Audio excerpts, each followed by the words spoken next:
Boa tarde. A idea da intervención, en base ao que me encargaron, é dar unhas pequenas liñas do que está acontecendo e unha idea de cara a onde pode ir, partindo de que no ámbito internacional, igual que en todos os ámbitos, pois hai determinados fenómenos que nos poden mudar totalmente a análise que facemos, non? En primeiro lugar, eu o que digo cando estamos falando non só do ámbito internacional, sino de calquer ámbito dentro do partido ou dentro do BNG, é que moita xente, eu diría que incluso a maioría, e que ninguén o tome a mal, temos un costume que é o de debatir moito nos procesos congresuais, nos procesos asamblearios, tentar que os documentos queden ben, pero moitas veces nos esquecemos de cal é a funcionalidade deses documentos que aprobamos. E a funcionalidade deses documentos que aprobamos é, pois, servirnos de unha guía ao respecto do traballo a facer ou unha guía ao respecto de como analizar o marco no que nos movemos hasta o seguinte proceso. Por que digo iso? Pois digo iso porque a primeira cuestión da que vou falar non é unha cuestión dun análise persoal, sino que é dunha análise colectiva que fixemos nos dous últimos congresos da UPG. Nos dous últimos congresos da UPG, ao respecto da situación internacional, que vedes aí, nas teses do 14 Congreso, pois facíamos unha análise que, se nos poñemos a vela hoxe, 6 anos despois, pois analizábamos bastante correctamente cal era a situación e como se ia a desenvolver esa situación. E o mesmo veremos despois no seguinte congreso, é dicir, naquel momento estábamos falando de determinadas cuestións das que non falaba ninguén, como, por exemplo, o conflito ucraíno, do que fala todo o mundo xa. Nos levábamos moitos anos falando xa do conflito ucraíno e estábamos falando de outros conflitos que siguen estando vivos, pero que desapareceron totalmente, como é o conflito no Yemen ou como é o conflito en Libia. E tamén falábamos de que deberíamos atender a novos protagonistas que naquel momento estaban aparecendo ou estaban empezando a configurarse. O mesmo fixemos no Congreso de 2020, no que xa afinábamos que o camiño que estaba levando o imperialismo non debería, por así decirlo, enganarnos todos os movimentos que se estaban dando, que o obxectivo básico era, por parte do imperialismo, poñer as suficientes trabas ao desenvolvemento de China, que naquele momento, no que moi pouca xente falaba de China, non me refiro a nivel de produtos, a nivel económico tal, sino da súa importancia internacionalmente, sobre todo porque China, pois até hai aproximadamente 12-15 anos, pois non tiña o protagonismo internacional que ten hoxe en día e só se falaba de China como unha gran factoría. Nos naquele momento xa decíamos que a reconfiguración que se estaba dando e os movimentos que se poderían dar serían movimentos que, sobre todo, terían un obxectivo central, que o obxectivo central sería trabar o avance de China.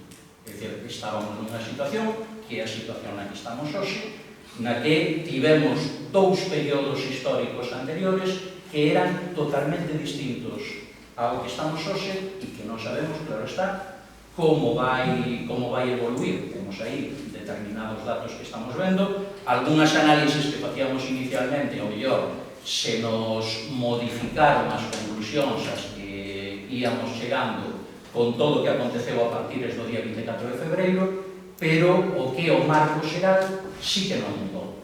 Nos tivemos unha etapa que foi a etapa da Guerra Fría, na que todo estaba moi claro, había os dous bloques, nós non estábamos en ningún deles, o nacionalismo galego, e despois tivemos outra etapa coa desaparición na Unión Soviética, que foi a etapa de máis guerras e a etapa de máis desigualdade da Edade Contemporánea, o que chamamos a etapa do liderado dos Estados Unidos, no cal os Estados Unidos ia marcando como tiña que funcionar o proceso globalizador, é dicir, a etapa de máis guerras, de máis explotación, tanto de recursos como de povos.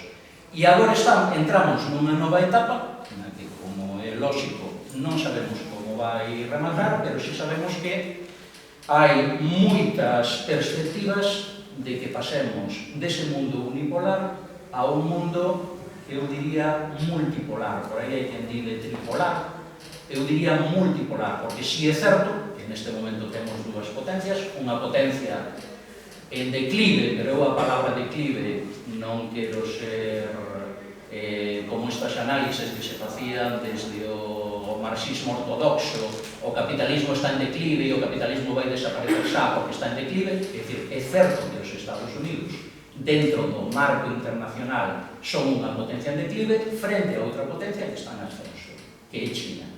E polo medio hai outras potencias que poderíamos chamar de segunda categoría, algunhas das que se fala, como por exemplo Rusia, pero despois hai outras moitas que o que lle chamamos as economías emerxentes, que non sabemos realmente si van provocar que a balanza se mova hacia un lado ou se mova hacia outro. É dicir, o que si está claro é que ese mundo unipolar desapareceu. Un dos elementos que nos din que ese mundo unipolar desapareceu foi, por exemplo, o trumpismo. É dicir, a aparición do trumpismo é unha consecuencia de todos os problemas que dentro do propio corazón do imperio, dentro dos propios Estados Unidos, estaba levando adiante o proceso globalizador. Por aí falase de que vai desaparecer a globalización.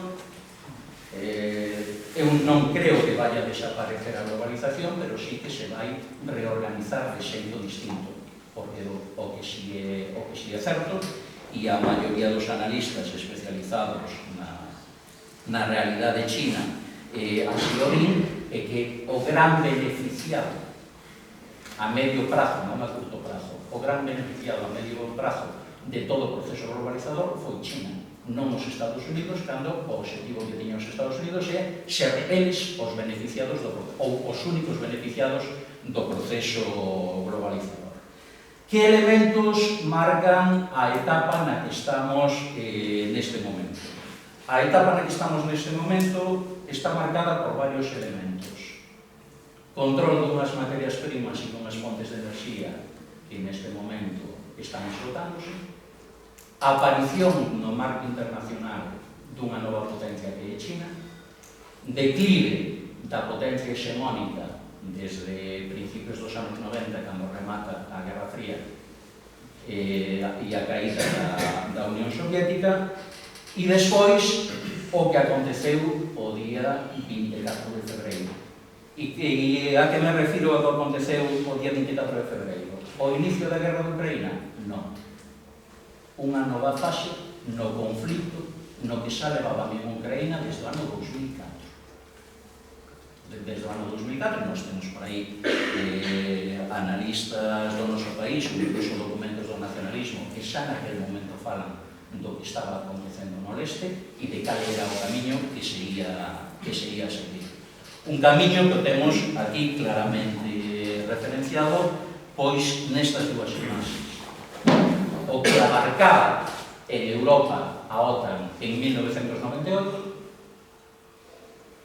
e o que abarca a OTAN no ano 2022. E refírome en Europa porque, pese a idea que temos de que a OTAN son simplemente eses 30 e tantos estados que forman parte dela e que a OTAN é simplemente unha alianza militar, hai moitísimo máis.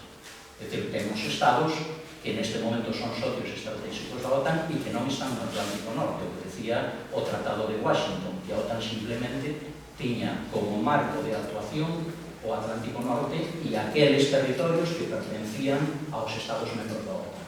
Non, pois neste momento a OTAN chega a Australia, ou Israel socio estratégico da OTAN, ou Colombia, non sabemos agora, coa mudanza afortunada de goberno en Colombia, como se vai mover iso, pero Colombia é o socio fundamental da OTAN para controlar toda a América Latina. Pero no que está relacionado co que aconteceu o día 24 de febreiro é, sobre todo, ese avance. Un avance que, ademais, non é que sea criticado por aqueles que mantemos unha postura de esquerdas ou aqueles que, criticando a actuación de Putin de invadir outro Estado, non podemos deixar de analizar e escavar a ver que o que hai aí atrás, que todo o que hai aí atrás, é dicir, nós non podemos, como nacionalistas, apoiar o que é a entrada directa do exército ruso en Ucraína, pero que non podemos quedarnos aquí simplemente co discurso do sistema. É dicir, hai unha provocación, hai toda unha situación que ven de moitos anos antes, desde o primeiro golpe de Estado que se dá en Ucraína, no ano 2004 ou no ano 2005. Estamos falando de algo que vos sonará das famosas revolucións de cores.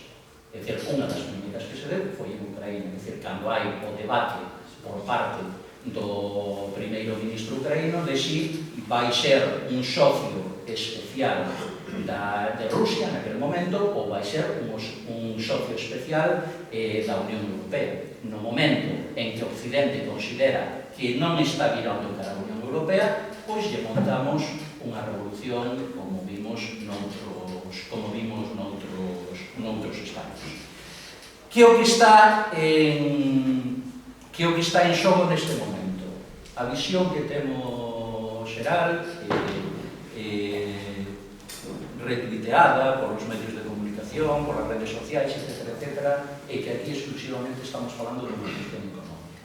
E si é certo que estamos falando de unha cuestión económica e que é algo fundamental. E imos falar tamén da cuestión económica, pero non estamos falando exclusivamente de unha cuestión económica. Estamos falando tamén dunha cuestión ideolóxica. A guerra de Ucraína e a última fase da guerra de Ucraína pois é fundamental para modificar o que é o abastecemento de gas de toda Europa. É dicir, os movimentos que se deron, por exemplo, no Estado español, de renunciar totalmente ás súas relacións con Arxelia e neste momento ser dependentes do gas que ven dos Estados Unidos e, curiosamente, no mes de xullo, ser dependentes tamén do gas que ven de Rusia, cando teóricamente hai un boicot a todos os produtos de Rusia. O Estado español non son datos nosos, son datos de Enagas. No mes de xuño é moi dependente do gas que ven de Rusia. Está relacionado, sobre todo, coa decisión que no seu momento pactan Putin e Angela Merkel de, diante da situación que se dá en Ucraína, de que Ucraína é un estado nunha situación moi complexa, que xa no seu momento dixo Henry Kissinger. É dicir, Henry Kissinger no ano 2013 publica un artigo no que di que o objetivo básico para que haxa unha situación de paz en Europa é intentar que Ucraína cumpla o mesmo papel que durante a Guerra Fría cumpliu Austria, ou o mesmo papel que durante moitos anos cumpliu o Líbano no conflito árabe-israelí, o que se chama un Estado talibán.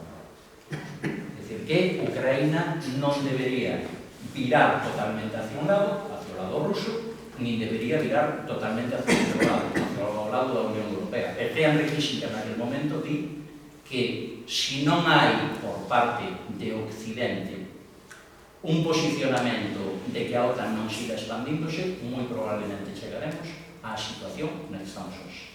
É dicir, é un artigo que é moi fácil de atopar en internet, e estamos falando pois non de Néstor Rego, sino que estamos falando de alguén que é un monstro no que se refire á funcionalidade do imperialismo. É dicir, pero un monstro moi inteligente, porque xa veremos, non hoxe, pero xa veremos como salimos deste embolado. Angela Merkel e Putin toman a decisión, dada a situación de Ucraína, de facer 2 gasoductos que non pasen por Ucraína. Se vos fixades, o que está en gris escuro é Ucraína, Todas esas líneas son gasoductos que veñen hacia Europa e que van hacia Turquía, e aí, arriba de todo, tedes os dous gasoductos, o Nord Stream 1, que está en funcionamento, e o Nord Stream 2, que non está en funcionamento, e se paralizan as obras no momento en que pasa a gobernar en Alemania o Partido Socialdemócrata. Nese momento se paralizan as obras.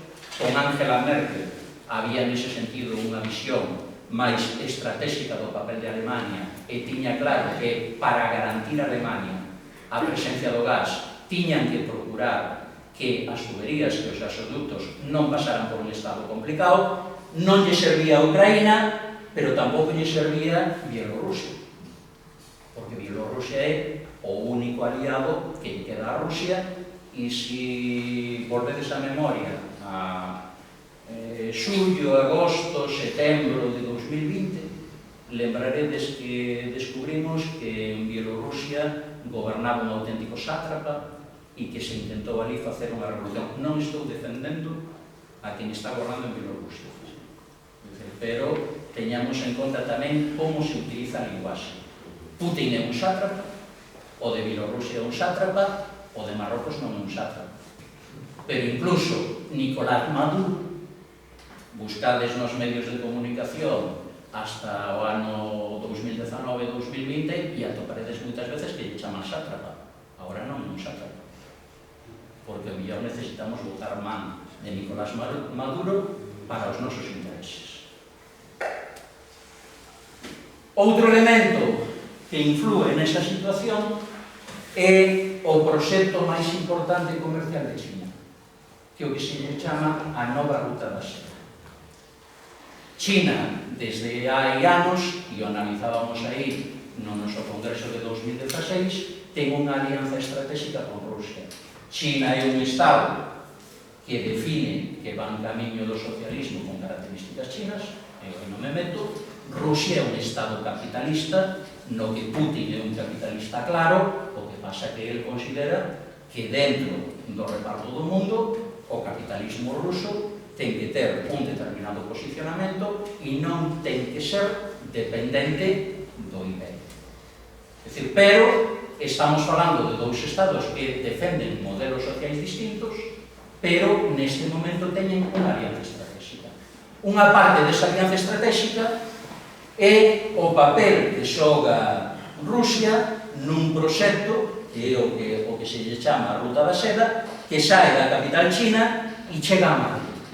É dicir, un proxecto comercial que é fundamental para o desenvolvemento de China neste marco da globalización.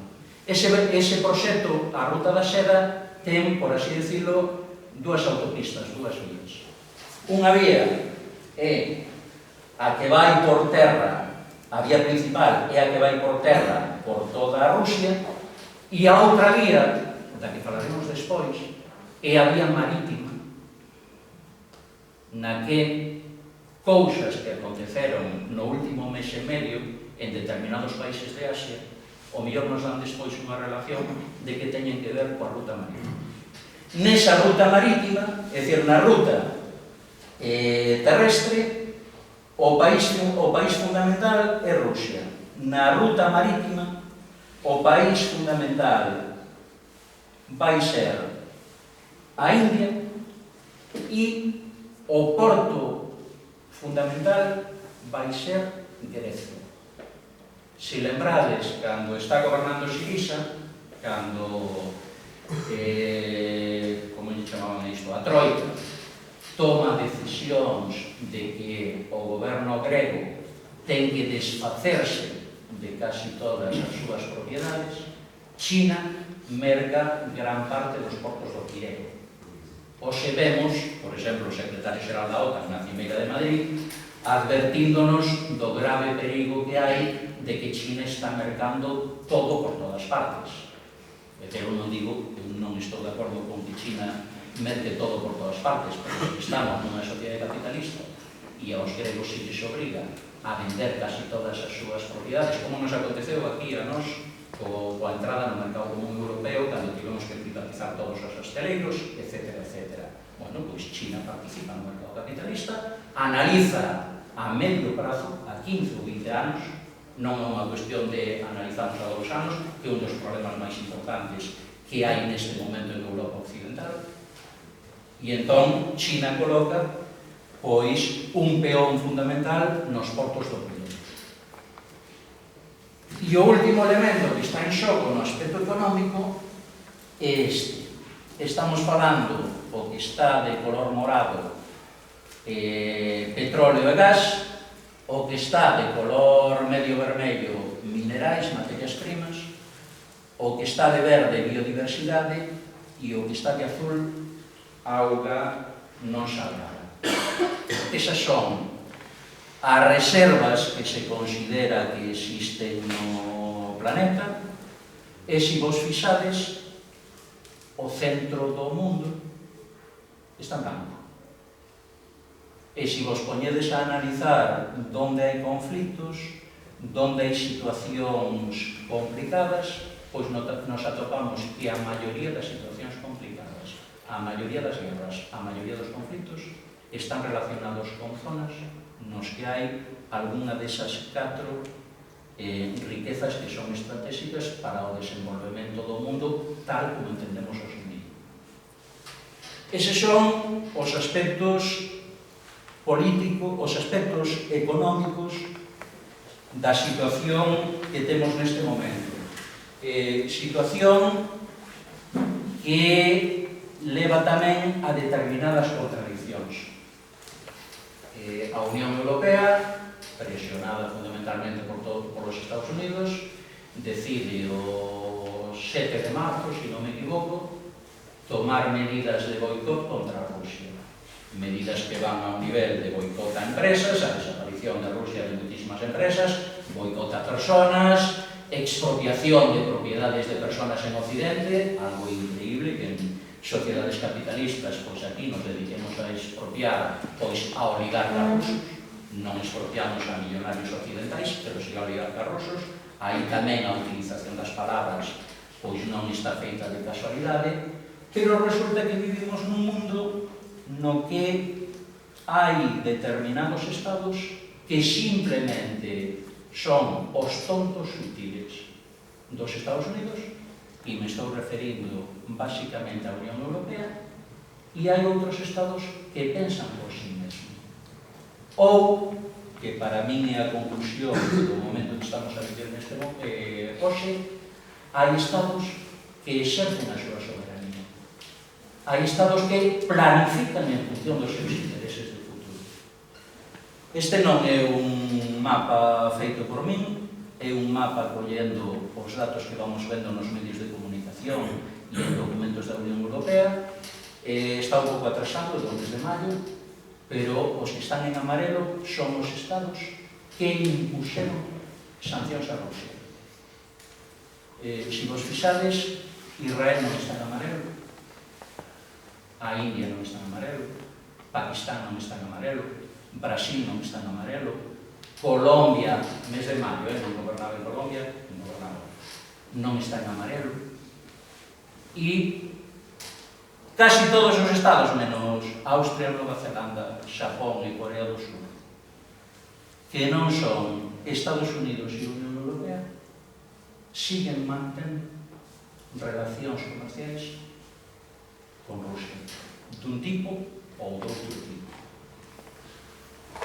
Sin embargo, o que lle chamamos o primeiro mundo, pois deixase levar exclusivamente polas decisións dos Estados Unidos, e iso leva a unha situación económica como a que temos neste momento. É certo, situación económica que en determinadas cuestións, como se pode referir a electricidade, etc., pois xa viña de antes, pero o agravamento da situación económica e que vai vir peor a partir do mes de setembro está, desde o meu punto de vista, moi relacionado con un problema de perspectiva por parte daqueles estados que se consideran do primeiro mundo.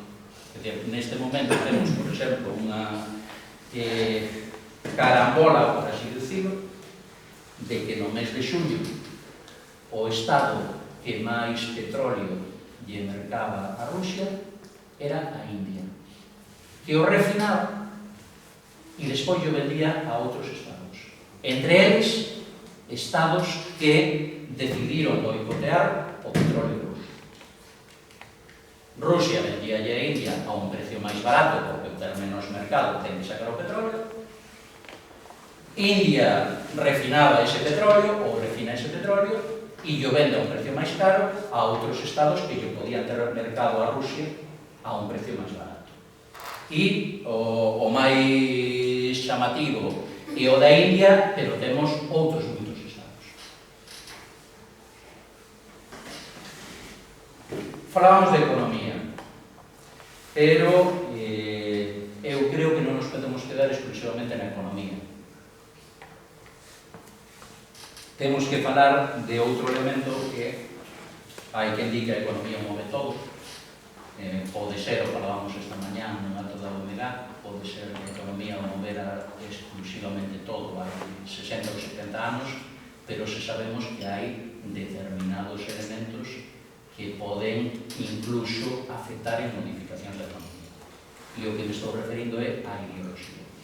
O que me estou referindo é a unha cuestión que é a enfermedade de Occidente, que é o eurocentrismo, o que lle chamaba Xavier Amin, un universalismo polo cal consideramos que nós somos o centro do mundo, que nós o inventamos todo, e que todo aquilo que nós definamos é o que ten que ir adiante, porque somos realmente quen construímos o mundo e quen organizamos todos en función do progreso social. Cando me refiro a eurocentrismo, non me estou referindo exclusivamente a Europa, ou a Unión Europea, que é onde nace.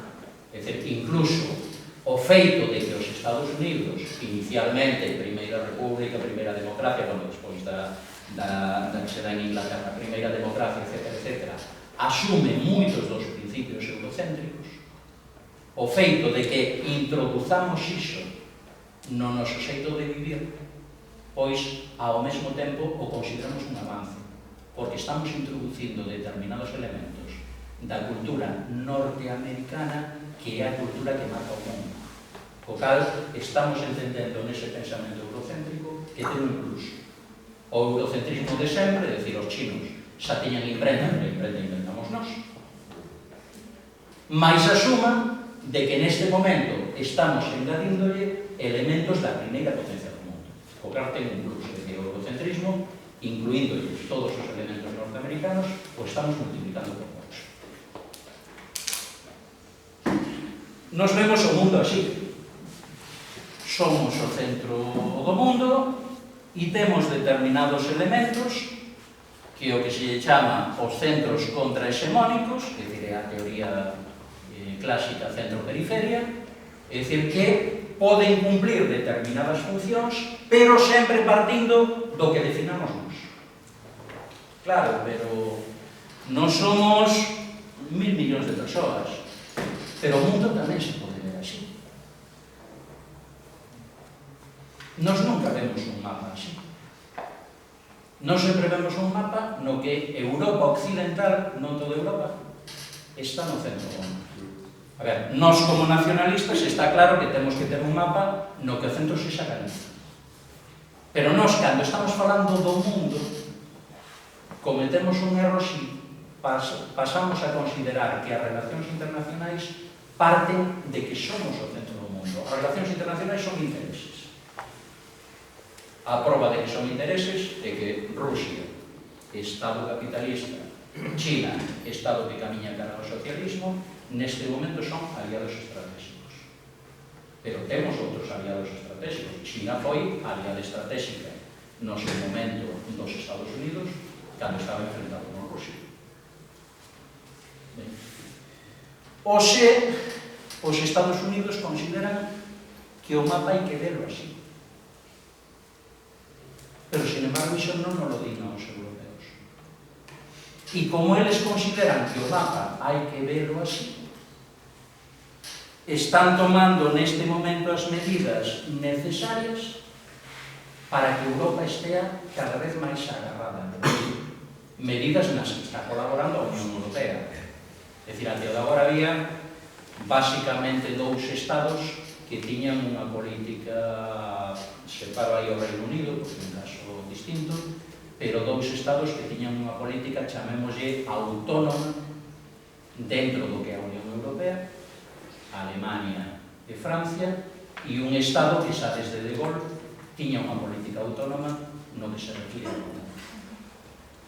A volta dos socialdemócratas ao goberno alemán e a desaparición de Angela Merkel, que nos iba a decir a nós, que nos arrearon en Compostela unha vez que vivo Angela Merkel, algúns dos que estamos aquí, que íamos facer unha valoración positiva de Angela Merkel no sentido de análise estratégico do que lle interesaba a Alemania.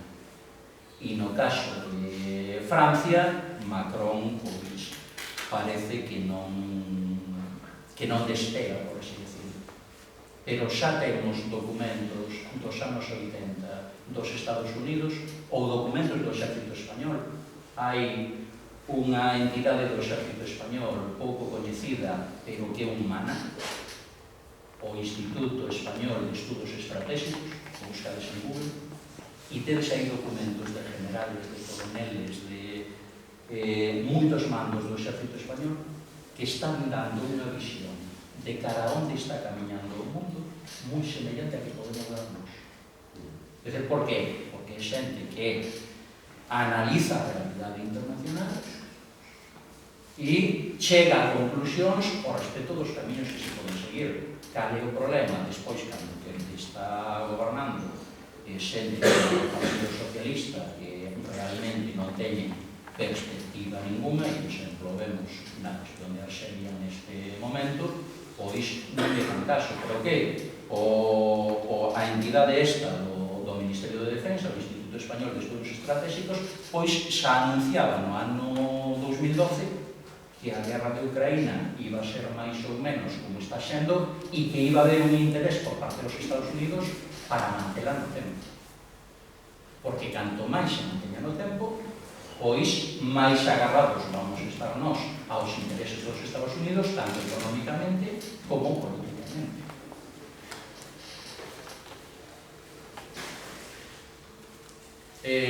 Decíamos antes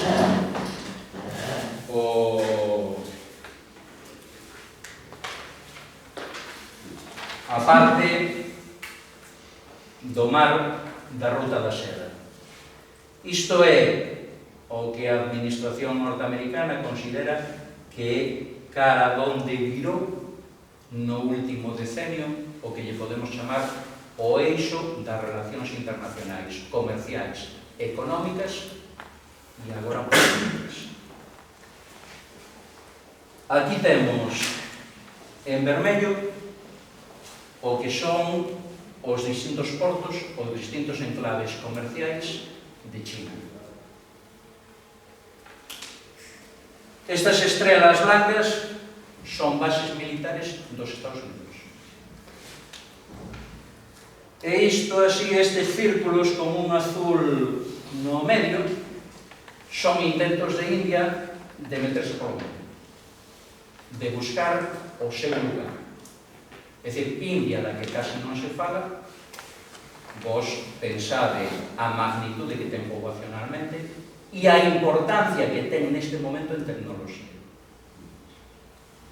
máis a súa ubicación.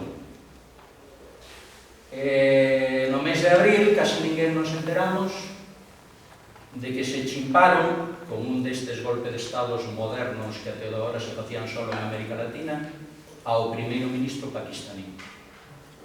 Casi ninguén nos enterábamos porque estábamos coas imaxenes de Ucraína.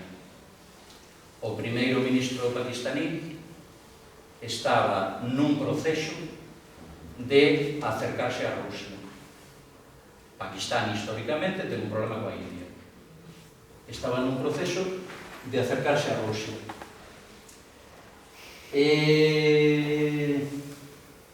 Que ahora non me sale. Os tamiles, como se chama o país? Sri Lanka. No mes de xullo tivemos unha revolta en Sri Lanka, que está ubicada aquí. Tivemos unha revolta en Sri Lanka relacionada coa débeda externa, que ademais os medios de comunicación nos venderon que a maioría da débeda externa de Sri Lanka era unha débeda externa con China e que a movilización era fundamentalmente en contra da ocupación china. Non pude defender a China. Simplemente temos que buscar os datos. A maioría da débeda externa de Sri Lanka é unha débeda externa con Occidente, non con China. Vos mirade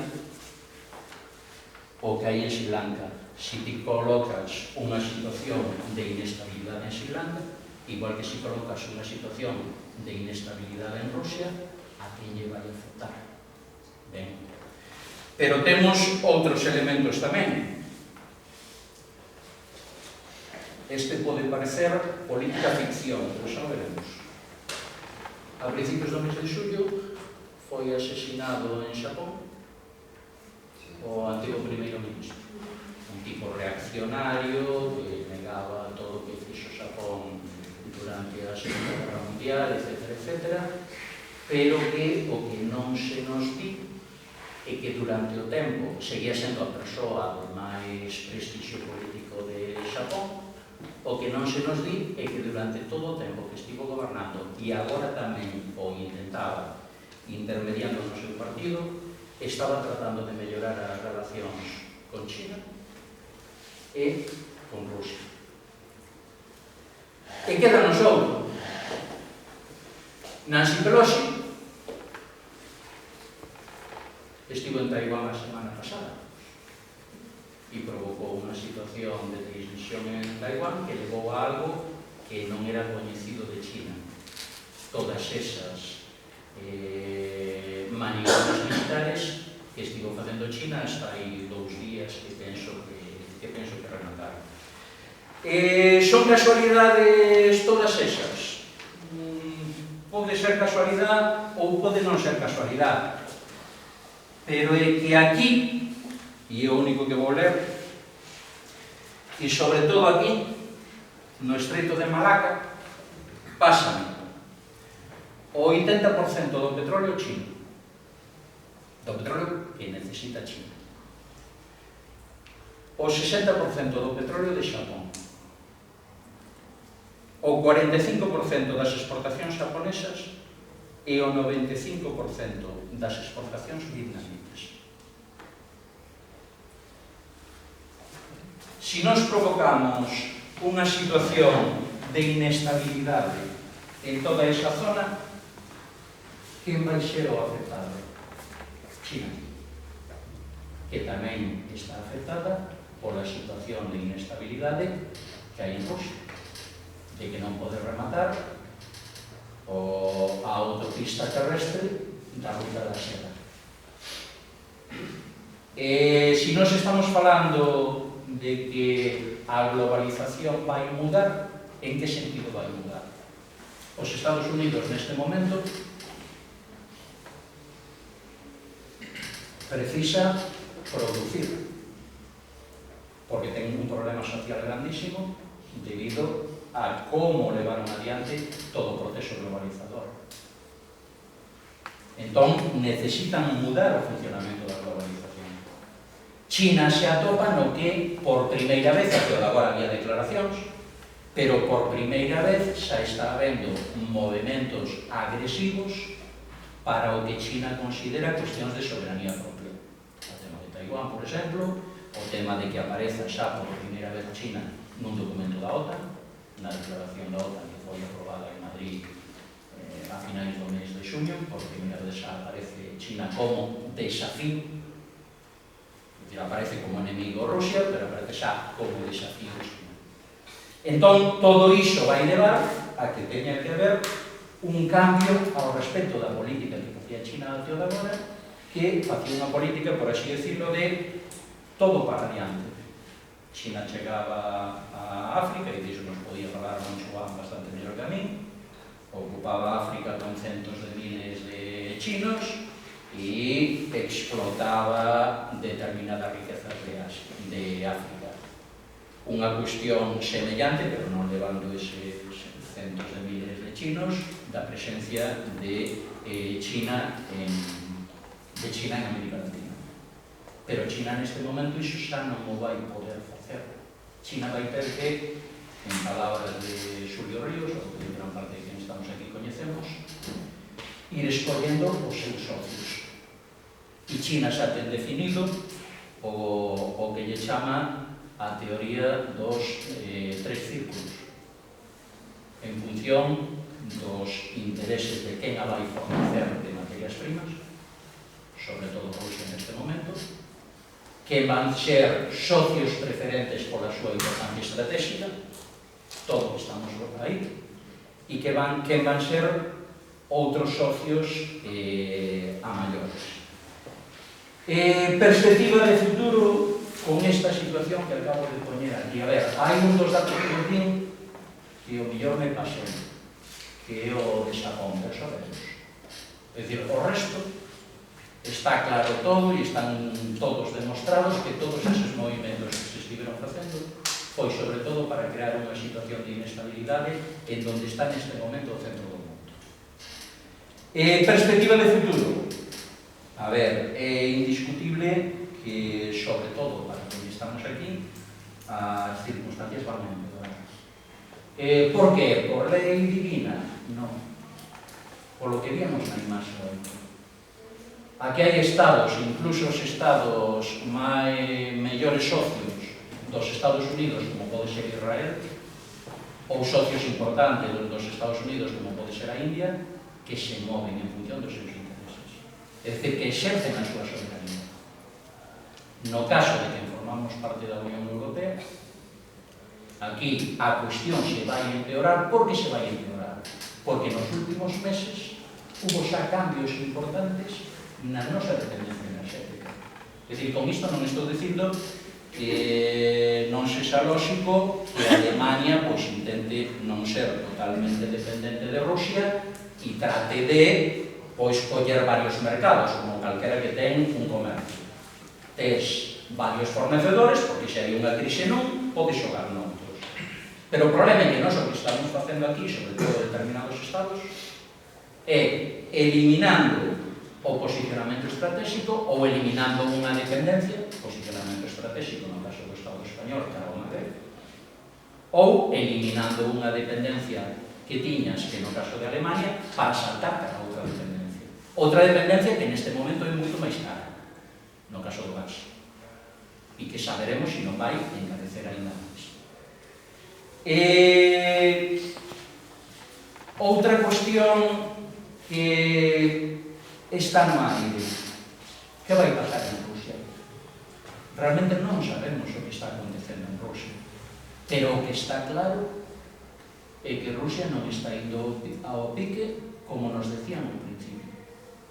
E por que está claro? Porque xa non vemos os medios de comunicación que nos falen de que en Rusia chegou a miseria, os mortos de fame, etc. Por que? Porque ese tema Rusia ten determinadas estrategias, pois que estaremos de acordo ou non estaremos de acordo, fundamentalmente esa alianza con China, para sobrevivir. Hasta cando? Pode que eliminen a Putin? O mellor sí, o mellor non. Non o sabemos.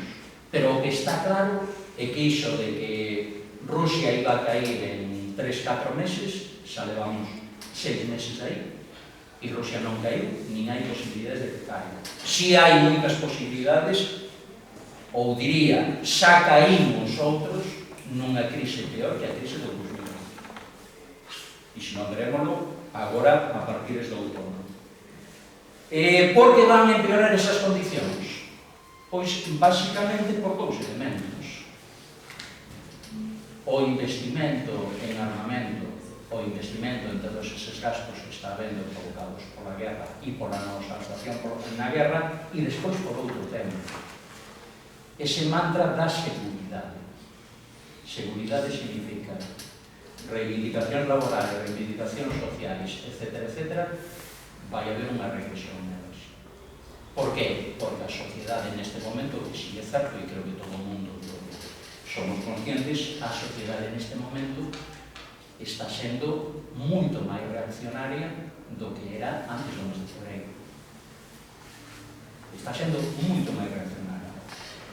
Despois, vai haber en Taiwán unha guerra estilo da de Ucraína? Eu espero que non. Pero se hai unha cuestión que xa lle demostrou aos Estados Unidos a guerra en Ucraína, é que na etapa nuclear pode haber guerras controladas nas que participen incluso potencias nucleares.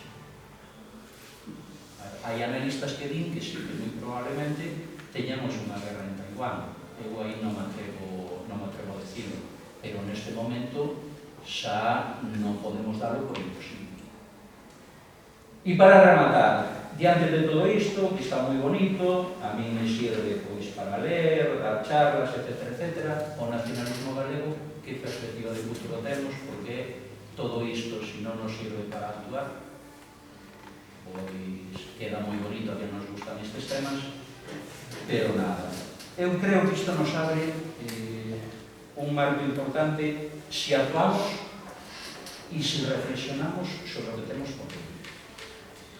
Primeiro, o marco social que temos neste momento e o marco social que nos espera nos próximos 3-4 anos non ten absolutamente nada que ver co marco social que tiñamos antes da pandemia ou incluso co marco social que tiñamos na pandemia. Entón, esa é unha das cuestións que temos que analizar. Que o marco social mudou moito, o marco social xeral é máis reaccionario, pero hai neste momento máis oídos atendendo ao que podemos decir nós. Por que hai máis oídos atendendo ao que podemos decir nós? Ao posicionamento da Executiva Nacional do BNG, ao posicionamento de Néstor Rego no Congreso dos Deputados, lles choveron sopapos, adiós, no momento en que se produciron. Pois xa temos unha cantidade importante de xente na nosa sociedade que vai vendo que todo aquilo que nos contaron era un conto, é dicir, era falso.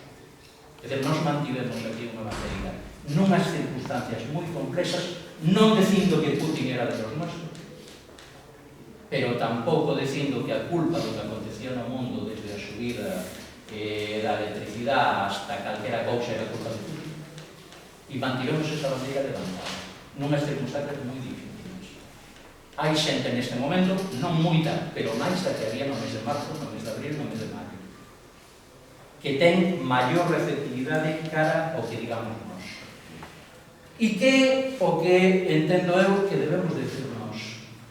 Pois que aquí a cuestión é melloran, mudan a situación quen exercen de poucos soberanos.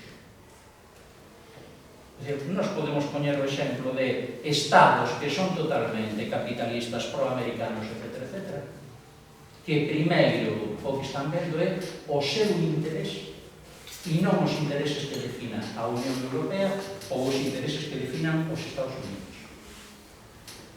É certo que non podemos hoxe pois presentar en Europa exemplos de políticas alternativas que se están levantando semellantes a aquelas que defendemos nós.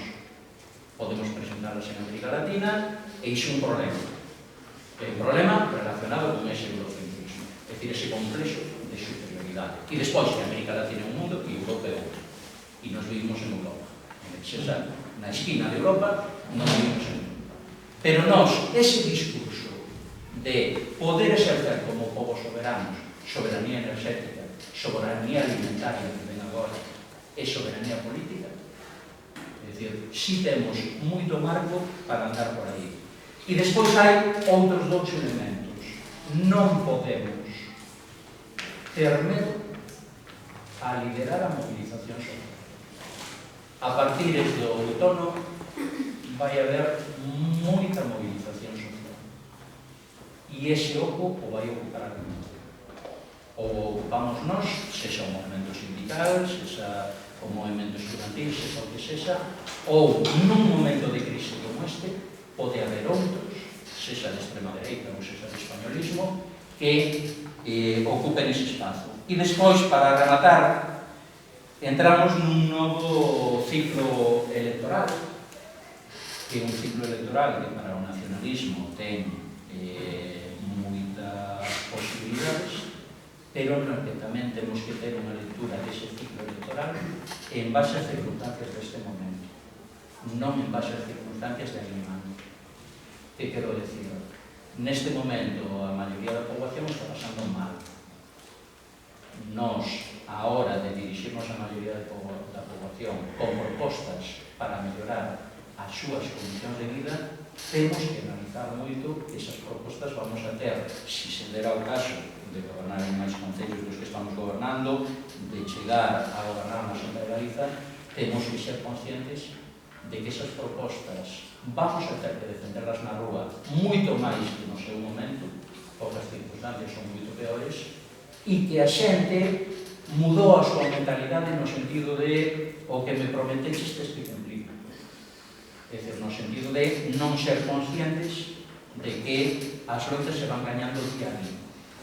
Entón, aí tamén, cara este novo ciclo electoral, eu creo que temos que xogar con moito máis tempo. Sempre o nacionalismo xogou con moito tempo nese sentido, pero con moito máis no que xogaríamos, pois, por exemplo, hai uns meses. Por qué? Porque a situación social é unha situación moito peor, non só no material, sino tamén no mental da xente. E esa é a perspectiva, a análise. Agardo, alongueime 10 minutos máis do que pensaba, agardo que hubiera algunhas cuestións de interese, e agora, se temos algo de tempo, non teño problema en que podamos falar ou en que podamos discrepar de alguna cousa que vos parecerá exagerada das que falei.